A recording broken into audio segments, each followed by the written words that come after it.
Hey everyone, how's it going? Welcome to the webinar. Come on in and let us know. Hey Jake, is the chat open for everyone? Because sometimes it's closed. Let me know if it's not. Please open it up.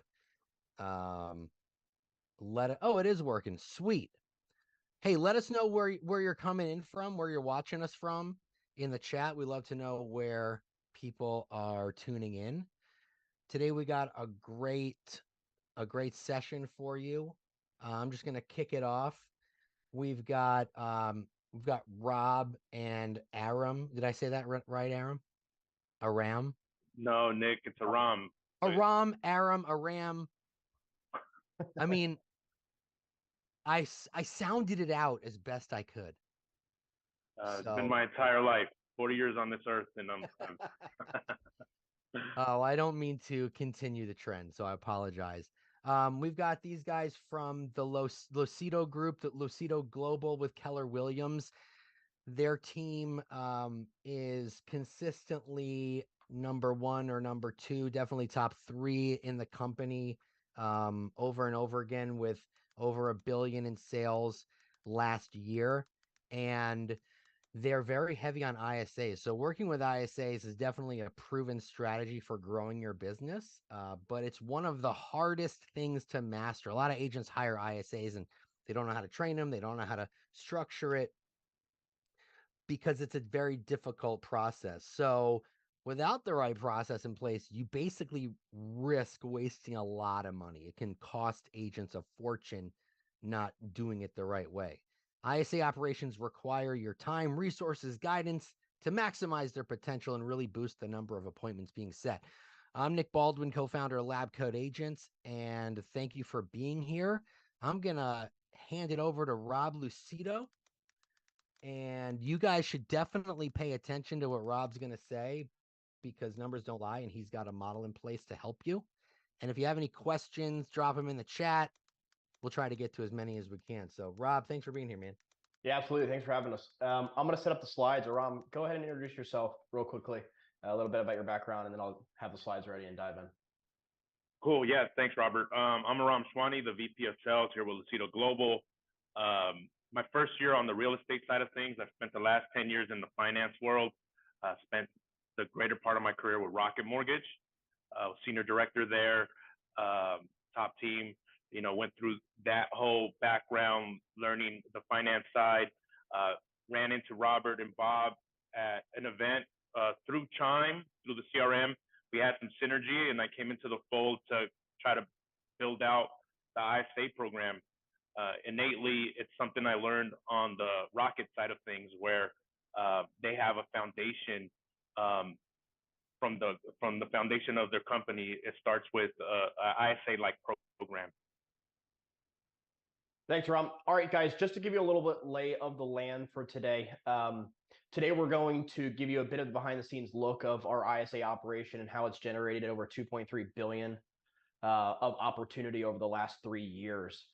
What it's going to look like is I'm going to present for about 20 to 25 minutes, lay out the foundation, the framework, so that you guys can succeed with a very difficult, venture, which is running ISAs. And then after that, we'll open it up to Q&A, fireside chat. So be sure to mark down your questions, throw them in the chat box, be ready. I'm sure you'll have a lot. We'll answer the best ones first.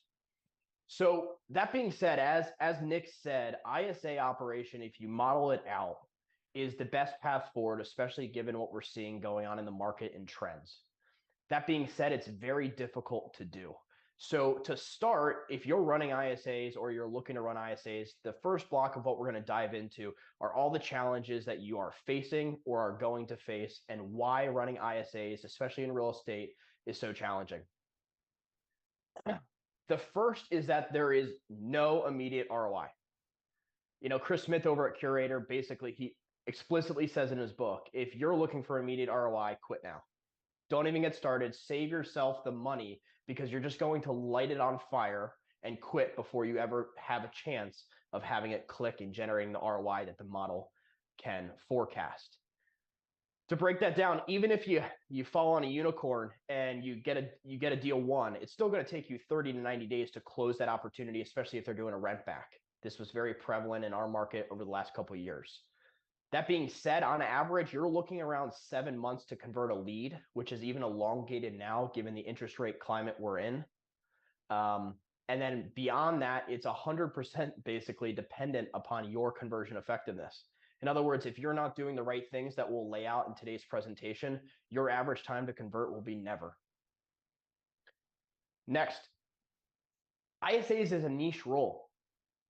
If I were to ask you, how much would someone have to pay you to make 150 calls per day, 5 days a week, every week?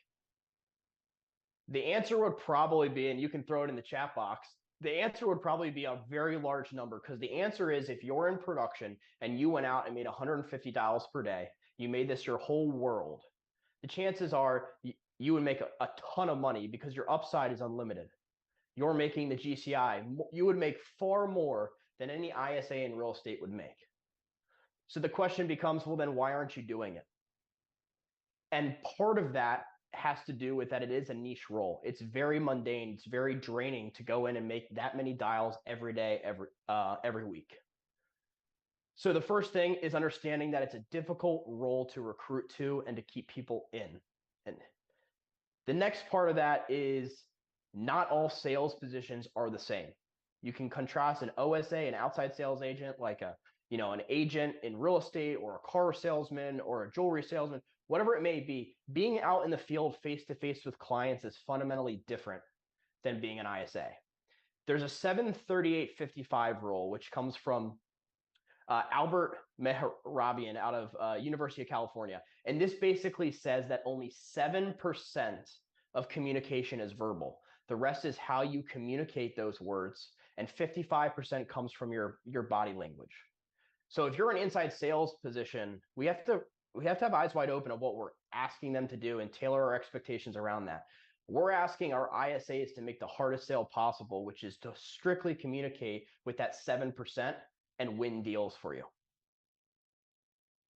Next is that it's a very high turnover position. This is partially due because that niche role we just talked about. Typically, you're looking around 2 years in the role if someone's successful. And then secondly, there's a high demand for the role. You can see from a study here on the right-hand side from LinkedIn, the number two position in terms of job demand was salesperson. And you have to have eyes wide open, again, that compensation can look different across industries, particularly in the SaaS market where they have larger margins. So you're not just recruiting inside sales agents within the real estate space, but across all industries. Let's go back to the left-hand side here. And this is from a study out of DePaul University, which found in inside sales people, there was 27% annual turnover. Now, this is taken from sales forces which larger size, but don't think that's any excuse. It's actually even worse for smaller sales operations. So what this basically means, best case scenario, 1 out of 4 people will leave your team every year. And what they found was every time there was job turnover, it cost the company about $100,000 in either direct expense or lost revenue. So if you're running a small ISA operation and you lose one person, it grinds to a halt. Your ISA program is now out of production and you've lost all that revenue until you find someone, pay to, the job hunt, pay to hire them, pay to train them. And then once you ramp them up over 4 to 6 months and they finally get up to peak production, you've lost a lot of money in that time frame. So having eyes wide open around the high turnover rate is another very apparent challenge. Next has to do with career pathing and culture and camaraderie. If I were to ask you how much camaraderie is there in a game of solitaire, it's pretty much the same answer as if you're running an ISA operation of 1 or maybe 2 people. Most teams that are looking to get an ISA, they're looking not even to get, 1 foot in. It's like 1 toe in. They're going to make a hire and just hope it works. But, your success there is completely dependent upon that individual. And we'll get into that in a second. But even if that person's successful, there is no team. There is no camaraderie. There is no career pathing and upward trajectory for that individual, at least in a traditional sense. So if you're running a small ISA operation, it's for many reasons, it's even harder and even more of a mundane, even more of a taxing role to be in, because they don't have that camaraderie that's going to help them essentially tolerate the challenges on a day-to-day basis of doing the same thing and being rejected 97 out of 100 times. All right. Now, even if you're successful in your initial venture in the ISA operation, eventually it will come that you have to hire management. So let's give you a quick example here. Let's say you have an ISA making $50,000 a year, which means you're going to have to close 10 deals a year to cover your costs. Let's say that person sells 15 houses and you make 25 grand. So you go out and say, hey, this is good. Imagine how much money we can make. We can make 50,000 or more if we go out and hire another ISA. And that ISA now has to close 10 deals to break even. But as you grow your program, it'll create increasing need for management. No crew likes a rudderless ship. So you'll have to go out and hire a captain, or you will have to make the concerted decision to step away from production or your other management expectations to such an extent that you can make ISA operations pretty much your whole world. So that you go out and hire an ISA manager, let's say that's going to cost you 75 grand. So now you have to close an additional 15 deals just to cover your costs.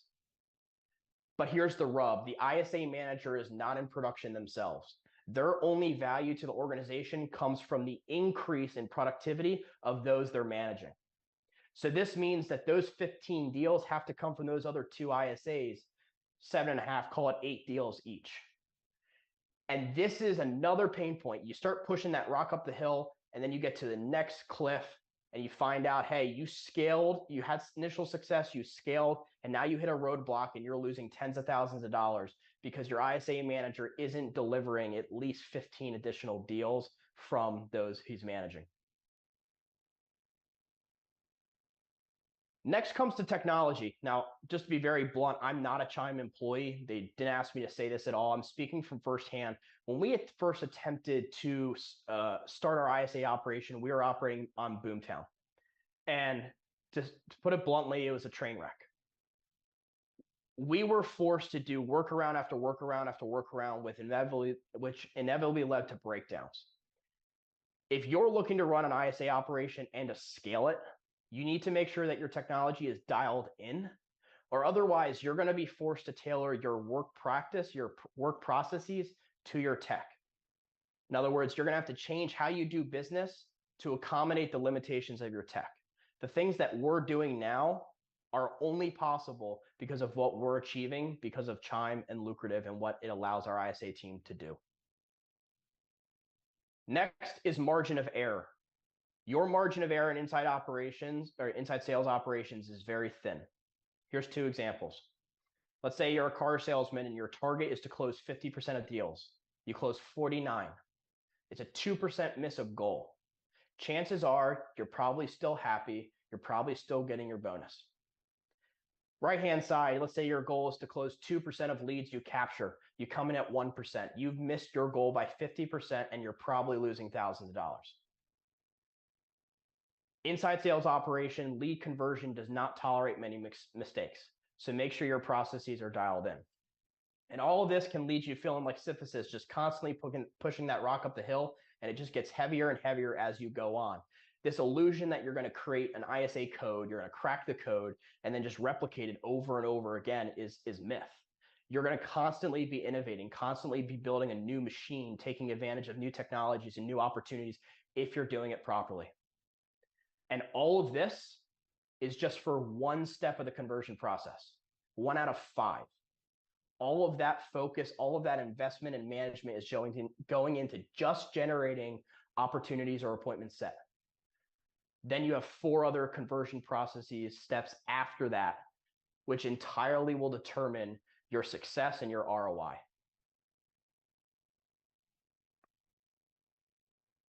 So if it's all that challenging and it's going to take all that much work and your margin of error is so thin, why even do it? And the question should be then, can you really afford not to? And let me show you why. Coming from NAR, 51% of buyers found their house they purchased online. 97% of all buyers use the internet to find a house in that process. And you can look at the generational trends here. You can see it basically climb in virtually every generation, every recent generation, to 97+%. On top of that, last year, there was 5 million houses sold roughly. 12% of them were FSBOs. 12% of them were new builds. So there's about 3.9 net seller opportunities available. On the buy side, 86% purchase with an agent, which means there's 4.3 million net buyer opportunities. In totality, in 2022, there was about 8.25 side opportunities available for real estate agents to transact. If you cross-reference that to the number of leads sold, some estimates have it over 200 million. I was a little conservative and said 150. So if there's 8.25 million opportunities, 150 million leads sold, that means best case scenario, only 5% of the leads transacted. But then the question becomes, what percentage of those leads were actually new leads? Because there's only 330 million people in the world. So best case scenario, you could run this play for 2 years before you're reselling the same leads. And since Zillow came onto the scene, they've been running this play. Now there's Zillow and tons of other aggregators. Most ad spend doesn't even go to Zillow. It goes to Realtor it goes to Facebook and Google. About 56% of all ad spend. So if you're trying to answer the question, what percentage were actually new leads? Here's the best way that I found. Let's look at the number of first-time home buyers, which is 26%. So that means there was 1.3 million net new buyer leads, or roughly 1%. So if only 1%, according to this assumes that every first-time home buyer was sold for the first time, which isn't true. But best case scenario, only 1% of leads were new. What's going on with other 99%? And this is what it comes down to and why ISA operations are so pivotal. If people are beginning their search online as opposed to traditional ways, if the trends are pushing even more in that way, the opportunity is not in the lead generation, it's in the lead conversion, because 99% of leads are already in circulation, sitting in your accounts, and those leads are transacting, you're just not converting them. So we'll get into managing the ISA workflow right now. Now, the first phase of that process is lead generation. We're not going to dive into that now, but I just wanted to give you 2 quick resources that you can go and use after this. The first is just to validate it. We were actually just selected as a case study by Google for how we generate leads. And you can go ahead and scan this QR code right now to take you to a free webinar on how we generate leads. This was also done with Lab Code Agents. So go ahead, scan that QR code. I'll give you about 5 more seconds. That'll be a good resource for helping you to visualize how you generate leads and how that funnels into conversion.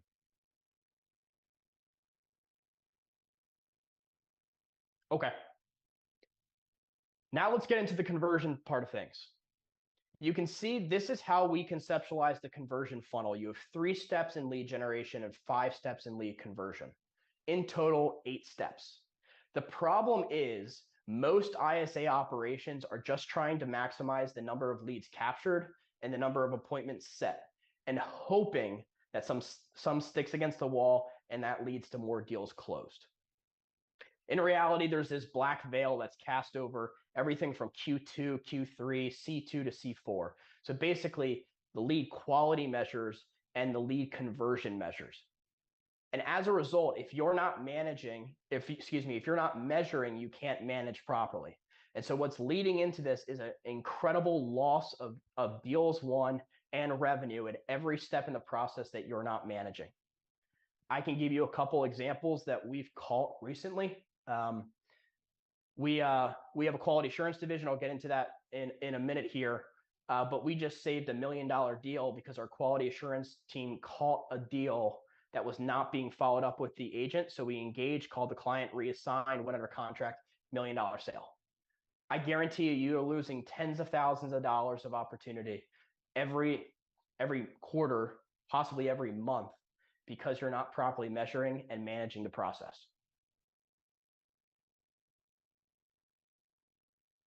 I'll back up for 1 second. Now, just to hammer one additional point here, this is an 8-step process, and there's also at least 3 people involved. the ISA, the agent, and probably a manager. And this process legitimately is probably going to take around a year, 12 months. A lot can go wrong when you're dealing with an 8-step process, 3 people involved over 12 months. So keep that in the back of your mind and make sure your systems and your machine is dialed in. A part of that for us comes down to this principle that we got from the book Unreasonable Hospitality, which is the 1-inch rule. And this, you can go ahead and read the quote here, but basically what this encapsulates is that you have to maintain your focus down to the very last inch, because if the server and the dining staff lost focus and put the plate down incorrectly and the plating collapsed or it messed up the presentation of the dish, they weren't just sabotaging the plating. They were sabotaging the perfection that was created from weeks, if not months, if not years worth of work from not just the dining room staff, but the kitchen staff, the ingredient selection, the chef, all the training that went into it, the meticulous attention to detail. And so for us, we have this 1-inch rule. If you want to succeed over a 12-month process, 8 steps with 3 people plus, every person needs to be dialed into the last inch. Heavily recommend that book, Unreasonable Hospitality. What does that actually look like? First, speed of lead. Conversion rates are 8 times higher when you call within the first 5 minutes, but only 1% of leads have that response time. You can see on the right-hand side a breakdown of what it looks like if you call within the first minute, second minute, and third minute. It's even higher. In all, calling within the first 5 minutes is 21 times more effective than calling after 30 minutes. So if you're prepared to buy a lead, why are you not ensuring that you're prepared, your team's prepared to call within the first 5 minutes? To make it even hit home harder, 80% of sellers met with 1 agent before listing. 67% of buyers met with 1 agent before buying. In the last 5 years, this averages to about 70%. So if you're first to the punch, you have a 70 to 80% chance of closing and winning that deal. To show you this here a little bit, what we'll do right now is I'm going to go to lucidoglobal.com. Let me log out here. You know what? A simpler way of saying that, Rob, is that I always say this: the leads don't suck. The systems or lack thereof that you have in place do. You know what I mean? Like a lot of agents are complaining, oh, I these leads suck. I can't get in touch with them. But then they don't have the systems. They don't have the platform. They don't have the technology. They don't have the people. If you're investing in leads and you don't have a system in place, you might as well just, send me and Rob that money instead. And we'll spend it somewhere. We'll take it. So what I did was I just went ahead and registered on a lead. So you can see the speed to lead of our ISA team. And whenever they call, I'll pick up the phone and answer for you guys. But let me go ahead and back up. Hello? Yeah, this is Marco.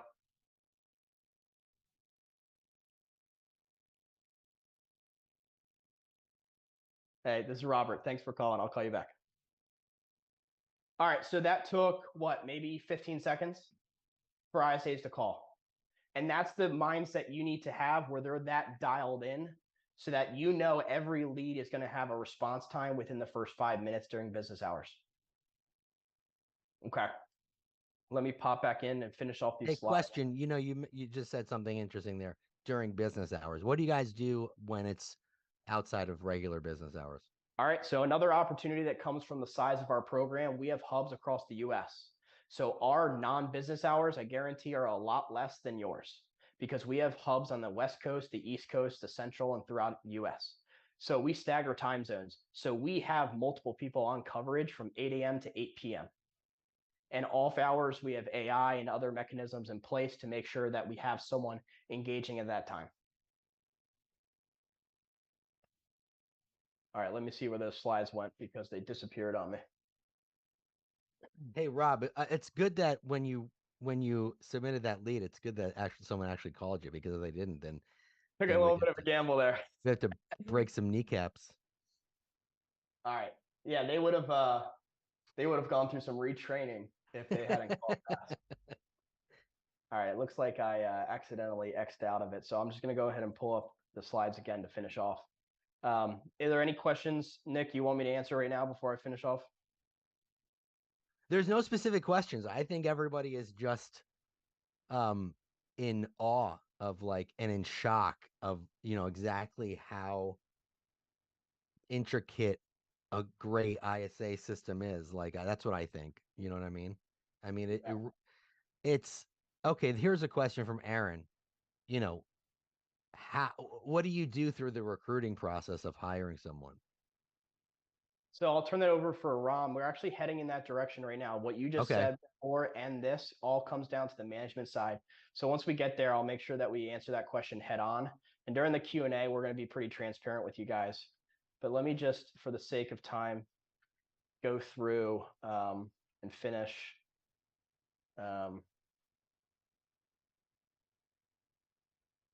Okay. So there was a couple things. So we just finished that. So follow-up grit. Now, even if you're dialed in within the first few minutes and you're maximizing your conversion rate, you have to come to grips with the reality that the majority of leads will not be converted within the first 5 minutes. And that means your follow-up cadence has to be dialed in. In fact, 80%, this is true across all salespeople, but especially realtors, 80% of available meetings, deals, winnable deals that are on the table, you're losing out on 80% of them by having less than 5 attempted customer interactions. Optimal conversion rate comes with 14 client interactions. So speed of lead just gets you to first base. Then you basically have to have a dialed in follow-up cadence where you're continuing to deliver value if you want to achieve above average conversion rates. And I'll give you just a couple examples here. So here is one. This was a multi-million-dollar lead that we converted our ISA called 32 times. You can see it scroll through. I'm not BSing at all. Just no answer, no answer, no answer. Just persistence to get that person on the phone and then engaging them properly to convert the deal. Here's another one. This one was 33 in the system, but it's actually even more because he blocked our ISA number. So our ISA called from a different number, and that's how we got him on the phone. This was a $2 million buyer, cash buyer. So this, you can see 33 calls here. No answer, no answer, no answer. That's the type of persistence that our ISA team is known for to basically make sure that we're going to win every possible winnable deal. Here's another specific anecdote. So we had a lead that registered back in 2018. It was assigned to an agent. This was before we had our quality assurance division. Otherwise, we would have caught this sooner. We caught this back in June, and our QA engaged called the client, and the client answered saying, "Thank you so much for calling. I need to sell as soon as possible." We reassigned that lead to an agent, and it sold basically 2 weeks later. That saved us $9,000. That's one specific example how I guarantee your agents are costing you thousands of dollars. So there's a lot of questions here about pay structure and bonuses and such. I don't know if those are questions you want to get into. It might get you into the weeds a little bit. So you let me know if you want to move on from those type questions, because I think it's really, I don't know, is it market specific? Is it team specific? The market specific, it's also tailored around how you're running your operation. Let me get to that in the Q&A after I finish this part right here. Okay. I want them to have a sense for, the breadth of what we run, and therefore our pay structures are different. So this is just to show you just one example of, it's not just trying to get to 14 client interactions. It's high quality interactions, because the reality is it doesn't get easier with each follow-up. So if you're looking at email effectiveness and as a reply rate as our variable here, you can see how the reply rate steadily decreases with each additional email. Excuse me, this is true across the board. Now to circle back to what you were getting at there, Nick, this is how we run our ISA org chart. So on the left-hand side, we have our junior ISAs, senior ISAs, and our client services manager. Now, the biggest problem, in regards to that high turnover comes from disruption in the service level for our partners. If you're running an ISA operation, you know this firsthand. One ISA leaves, you're shorthanded, you can't have coverage, whatever it may be. We've solved that for our partners by running our own ISA school. We call it Flight School. And Aram was instrumental in building this out. So when we're bringing in classes of 6 ISAs and putting them through our training program, legitimately we're keeping 1 to 3 of them and then putting them on a probationary period where they have to prove themselves both in effort and effectiveness. And so in this way, we constantly have a bench, so you're never left without coverage, and we're constantly top grading the skill level. Those ISAs all report to Aram. On the right, in the middle here, we have our quality assurance division. And their responsibility, as I'll get into, is to basically monitor every opportunity once it's in the hands of the agent. Our team leaders, business development coaches, and agents all report to our QA division, who in turn reports to our VP of sales. And I have the privilege of overseeing this whole operation and working closely with Aram on that. So for the ISA side, our base support includes 2 ISAs for each team. We stagger time zones, like I talked about, to have maximized hours of coverage, 6 days a week, and we're also multilingual. So chances are we can handle any client you're working with. We cover, for example, Spanish, English, French, Mandarin, and so forth. And we also hire to a need. So if you work with a different demographic, we hire to a need. On the QA side, our QA is responsible for monitoring client engagement, agent accountability, ISA accountability, and all of that goes into an effort where we provide our TLs with a QA report every single Monday on every single opportunity that's been pushed out with a status update. And we review that live with them every other week. If you want to go ahead and see what our QA report looks like, you can scan that QR code there.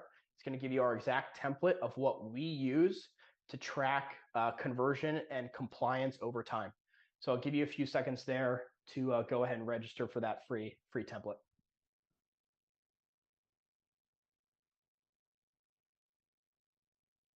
Okay, the sales manager side.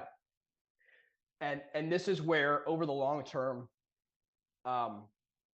disproportionate gains are made by having a really good sales manager. And Aram can speak to this firsthand. One of the biggest problems people make is they try to fill a gap with someone already on their bench. Typically, it's an operations or HR person. There's a big difference between being a personnel manager and being a sales manager. A sales manager's job is to drive sales, drive revenue by properly managing their people. A personnel manager just manages people. Those are 2 different things, and that disconnect makes them often not the best person to run an inside sales division, which is even harder to run for all the reasons we talked about than an outside sales force. For example, top challenges: 17% reported difficulty staying motivated and 13% reported mental health or burnout issues. So if you're an effective sales manager, you have to be very skilled at managing the morale of your team.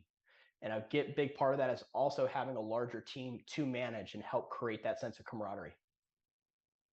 Next, a sales manager has to be proactive, not reactive. Aram, on a daily basis from 9 to 5, or he works hard. His hours are long, and he's also starts at like 6 a.m. his time. So during those hours, this is his whole world. He's tracking every opportunity to make sure an ISA is on it, following the proper SOPs. If you're reactive, in other words, if you have an ops manager who just basically sits a step removed and then at month's close will basically run through appointments set and met, you're by definition reactive. And if we talked about how important speed to lead is and proper follow-up, if you're 30, 60, 90 days, a year trailing, chances are you've already lost that opportunity. You need someone who's boots on the ground, managing every opportunity on a minute-by-minute basis. Next, a sales manager has to be very effective at moving the middle. One of the biggest problems is people tend to either gravitate towards the squeaky wheels or the people that are the highest performing. Because if you're coaching someone that's highest performing, you conflate some worth back to you. And as a result, the messy middle, the 70% of your org chart gets typically ignored. In reality, you should be focusing on that 70% the most. The C levels, the bottom of the barrel, they're typically there for a reason. They're not a fit for the role and their time's limited. Put them on a PIP and see themselves out the door, or see them step up and move into the middle. Conversely, your middle, that 70%, Harvard Business Review found that quality coaching of that 70% can move quota attainment or productivity by 19%. So by properly managing and coaching your middle producers, that's where you'll find the biggest gains for your organization. And to wrap up, I'll pose a question to you. Are you trying to tell time, or are you trying to build a clock? Two different things. Time telling is going out and hiring an ISA and putting them on an island and hoping they work. Clock building is going out and building a machine so that regardless of who is in the ISA position, you're going to have a base level of success, and then you can scale from there. So if you're going to get into ISA operations, don't just think, hey, I'm going to hire an ISA. Think about the systems and the processes, the machine that you're building for long-term success. Thanks for listening. I know that went a little long. No, that's okay. Mike wants to know if he could get a copy of your workout program and what whey protein are you drinking on a regular basis? You can reach out to me after hours. Oh, that's a different webinar. Different webinar, yeah. We'll go over hypertrophy and metabolic. All right, so open up for Q&A. Dig in. What do you guys want to dig into? Yeah, let's see. There's a few questions. So what do you do if somebody tells you to stop calling? Do you take them out of the lead pool, or do you keep them on some sort of campaign, or what? We always respect that. You never wanted to get into whatever it's TPCA, whatever, jail. Now, that being said, pay attention to what they're actually saying. If they're saying to unsubscribe from email, unsubscribe them from email. That doesn't mean you can't call them. Right. So make sure, like, for example, we're really good with our smart plans. Our open rates are 60, upwards of 70%. We just had someone that responded to a text message I saw before I got on that unsubscribed. Awesome, no problem. We won't text you. We still have their email. The plan's going to continue on the email. So make sure you pay attention to that, but always respect their wishes. Yeah, that's a good point, because, agents will see someone unsubscribe from an email and just not ever reach out to them. They didn't unsubscribe from text or phone calls. They unsubscribe from emails, or, and they could be the other way around. You have to understand, you have to assume that your agents are going to look for every reason why they shouldn't call a lead. Why it's too hard to convert, why they'll never convert it, while it's not their time, or why they rather do anything else than call that lead. So if they see something unsubscribe, you can bet your bottom dollar that they're going to say, oh, I can't call that person. Mm-hmm. Our ISAs that's not acceptable. So someone did ask, how do you recruit a great ISA? So, that's a long-winded question probably, but like, what's one or two things that you look for in somebody? Ram, you want to take that one? Sure. During the interview process, I'm looking at someone that... Wait, by the way, I just want to say before you continue, we're all drinking energy drinks. I've got C4, Aram has Prime, and Robert has Ghost. What the hell is going on here? We're like, woo, They should all be sponsoring this. All right, sorry about that. I just thought it was funny. We're all hyped up on caffeine right now. No, you're good, Nick. I got, like Robert said, I'm up at 6, so this is midday for me. I need to make sure I have what it takes to pull along. But nice. I'm looking for someone with a certain amount of grit, someone that wants to get into sales. They don't technically have to have a sales background.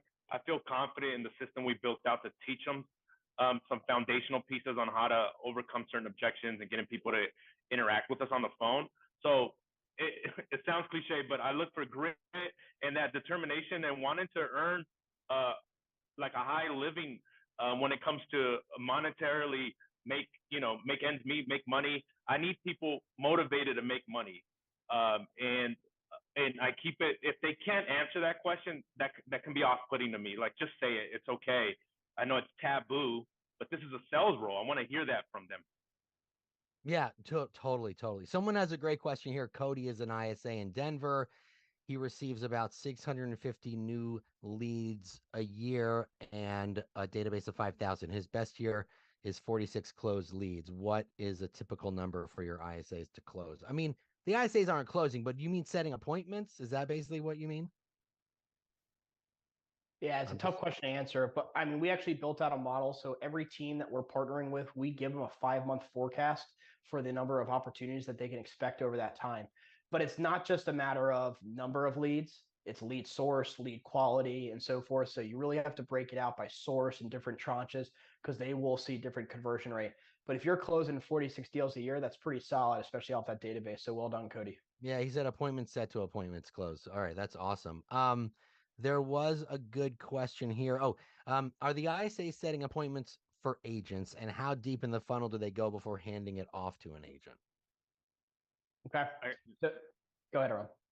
I was just going to say a piece of it is, which Robert, you can kind of interject on. There's a way things have been done that I kind of shifted away from as soon as I came into the fold. People were setting appointments in agents' calendars for when they were going to communicate with the client.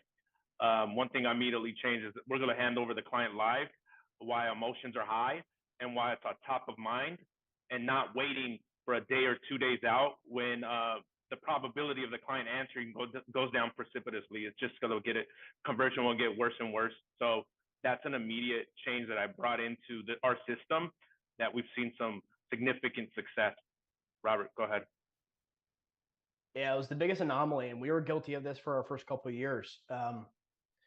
Virtually every other sales industry on the inside sales front, BDRs, SDRs, they're going to live transfer.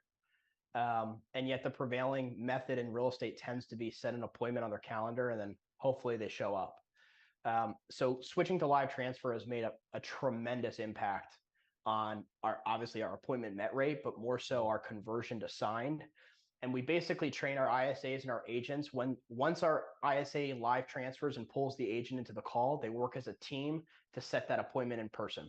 And then our quality assurance team is going to pick it up starting at least at the most 12 hours later for the first client interaction, and then following up for at least the next 3 months following routine reports. So to back up to answer the larger question, which was how deep into the funnel, if you hold a lead for too long, you're going to lose opportunities because remember, there's at least 15 other agents hunting for those same deals.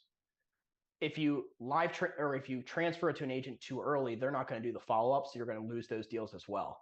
So it's like you're damned if you do, damned if you don't. So how do you sow that line so that you can succeed? And the answer that we found is live transferring and having a quality assurance division that will follow up for the next 3 months. Just real quick to interject, if a lot of people are asking for the recording, if you go subscribe to the Lab Coat Agents YouTube channel, it'll be posted there in a couple days and you'll be notified. There is a question, how does Lucrative integrate with Chime, and why not just use Chime? So, well, first of all, I mean, we did use Chime for a number of years. Lucrative, I just want to be very clear, is built with Chime. It's our version of Chime. We built so much on top of it that we actually rebranded it with them. So we created a separate product for our organization. But that being said, it's still built and powered by Chime. So if you're not using Chime, you absolutely should have. Lucrative is only available for our organization. So that's a separate conversation if you want to get Lucrative. Love it. I know you're humble about this, Robert, but Lucrative is the UI and the interface. Everything that we have on there is the best CRM I've ever seen. I work for Rocket, which is a behemoth. You can pick it up within a couple hours. The client interaction, all the feedback it gives you allows you to prospect intentionally. For the person that was asking about ISAs using Lucrative or Chime, yeah, exclusively. We have to use everything in the CRM, and we hold our clients and our agents and our ISAs accountable to utilizing it, so we can see in real time what's happening, and then we can prospect intentionally instead of blindly. Love it. Sweet. Lots of good questions in the chat box. There's a ton of questions. Hey, if somebody wants to get a hold of you, I mean, I don't know how much time you guys have to, email people back with a lot of these questions, but how can they reach you? All right. Well, there is one other option, and this is actually coming up in about less than 2 weeks. So Chime is actually going to be launching essentially a coaching division. And so I'll have the privilege of leading essentially a community called Scaling Lucrative Businesses. So this will be open to all Chime users. So if you want to go ahead, you can scan this QR code. There's no obligation today, but it will lock in your early bird pricing and get you a sizable discount there. So if you do want additional questions, so this community will have 2 sessions per month. One is a training like this, and another is a live Q&A. So we'll dig deep into those specific issues with, no holds barred. So if this is interest, if you want additional coaching and you will have a lot of questions, go ahead and scan that QR code and see if you want to join the community. It'll be available on September 19th. That's awesome. Definitely go ahead and do that. All right, guys. Well, we are going to. So people say the QR code's not working. Do you have a link that you can drop in there? Yeah, let me get that. And while I pull that up, there's a question about dialers. We use the highest end dialer, but not the 3-line dialer, because we approach every lead as a client. It's a human being on the other end. If you're calling 3 people at the same time, it tends to create the psychology of, hey, this is just, 1 out of 100 rather than a 1-to-1 relationship. So we use the unlimited dialers in Chime. And I will pull up, apologize, I tested the QR code. Let me pull up Yeah, put the QR code back up. It's working. People just probably don't know how to do it. Agents and technology, they don't typically go together very well. Awesome. All right. So any other looming questions that you want to tackle before we hop off for the day? Let's see. Is there another great question to ask? Well, Lauren, your sister, says that a CRM use is extremely crucial. If your agents and ISAs aren't using your CRM diligently, your ISA program is not going to be successful. Okay, so are your ISAs, I got this question a lot. Are your ISAs licensed or not? Depends. Depends on the market, depends on the individual. It's a mix. It's never a bad idea to get them licensed, but just make sure you're aware of what the requirements are in the state you're operating in. Yeah, I know every state could be different, and there's also different rules around whether they're calling your database or whether you have someone calling expireds and FSBOs. A lot of times, if they're calling out to expireds and FSBOs, the state will require them. If they're going through a database and calling incoming leads, they may not need to be licensed, but you want to check with your state. Yeah. Corey Lang has a question around lead pillars. There's a lot of focus on how many lead levers you have. Pay less attention to how many levers and pay more attention to the best levers that you have. We do all of our own lead generation internally. We don't pay anything to Zillow or Realtor at all. So we generate all of our own leads with Chime's ads team, and that's how we got selected as a case study by Google. So if you're a Chime user and you're looking to generate leads, heavily recommend you use their team. It's fully transparent. You'll have reports on a monthly basis, and you'll have transparency every day on what the campaigns are doing. Awesome. A question around hiring ISAs. First of all, it's very hard to identify someone that's a fit for the role. So essentially, put more eggs in the basket. So we hire classes of like 4 to 6, sometimes as high as 8. And you create that camaraderie and a sense of competition again between them. So if you're looking to hire ISAs, see if you can squeeze out the ability to hire at least 2 or 3 at one time and have them come in as a cohort rather than hiring one at a time. All right, awesome. Well, this has been a great session. We went a little bit over, but it was worth it. Thanks you guys for being here, Robert, and I'm going to say it wrong. Aram. Rob. Oh, I got it on the second try. Well, technically a 5th try. So thanks so much, guys. Appreciate you being here. Go to lucrative.com if you want more information. And you can always find Rob on Facebook if you have any questions. And this will be uploaded to our YouTube channel on Lab Code Agents. So go subscribe, and we'll see you next time. Thanks, guys. Awesome. Have a great day. You too.